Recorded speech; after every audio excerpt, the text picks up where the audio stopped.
இந்த உலகத்துல நிறைய பேருடைய உள்ளத்தில் இருக்கிற கேள்வி, நான் எதற்காக பிறந்தேன்? நான் எதற்காக வாழ்கிறேன்? என்னுடைய வாழ்க்கையின் நோக்கம் என்ன? சாதாரண மனிதனிலிருந்து சில நேரத்தில் கஷ்டப்படும் போது, ஏண்டா நம்ம அந்த உலகத்தில் பிறந்தோம் அப்படின்னு ஒரு கேள்வி வருது மனுஷனுக்கு.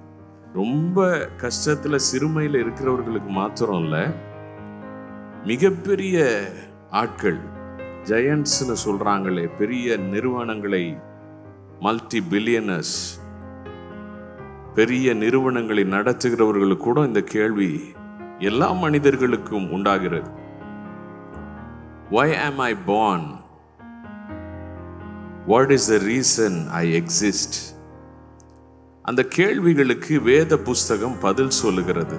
அதில் ஒரு பதிலை இங்கே நாம் பார்க்கிறோம். தேவன் நம்மை இந்த பூமியிலே படைத்ததற்குரிய நோக்கம், அவருடைய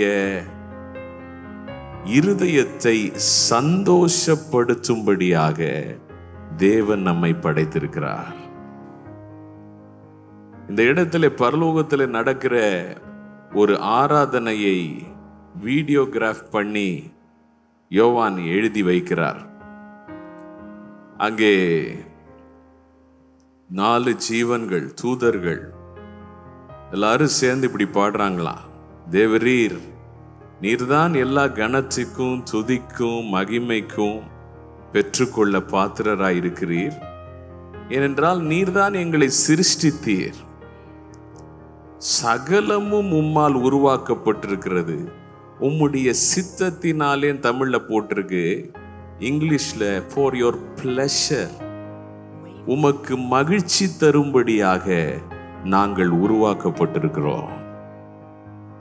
இன்னைக்கு இதை நம்ம உணர்ந்து கொண்டோம்னு வச்சுங்களேன், ஒவ்வொரு மனுஷனும், ஒவ்வொரு தேவனுடைய பிள்ளையும், முக்கியமாக நான் இந்த பூமியில இருக்கிறதுக்கு காரணம் ஆண்டவரை சந்தோஷப்படுத்துறதுக்காக. நான் உயிரோடு இருக்கிறதுனால அவர் சந்தோஷப்படுறாரு. என்னை படைச்சது அவருக்கு சந்தோஷம், என்னை ரட்சித்தது அவருக்கு சந்தோஷம்.